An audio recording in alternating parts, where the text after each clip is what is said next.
வணக்கங்க. Tamil book review, ஆன்மீகம் மற்றும் வீட்டு மருத்துவம் மற்றும் பல. இன்றைய பதிவில் உழவர் பொங்கல் திருநாளை பற்றியான பதிவாகும். முதலில் அதிகாரநந்தியும் மஞ்சுளா மஞ்சனை தேவியையும் மற்றும் வதுனை வள்ளி அவர்களையும் வணங்கிக் கொண்டு பதிவை தொடர்கின்றேன்.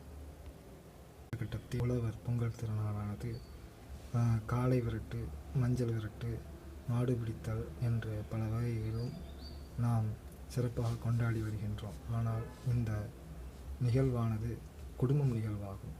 ஒரு குலத்தில் பிறந்த பெண்ணிற்கு அதில் பிறந்த அனைத்து ஆண்களிடம் உரிமை உள்ளது என்பதை நிலைநிறுத்துவதற்கும், அது காளைகளை பிடிப்பவர்களுக்கு திருமணம் செய்கின்ற அந்த நல்ல விஷயங்களாகவும் இது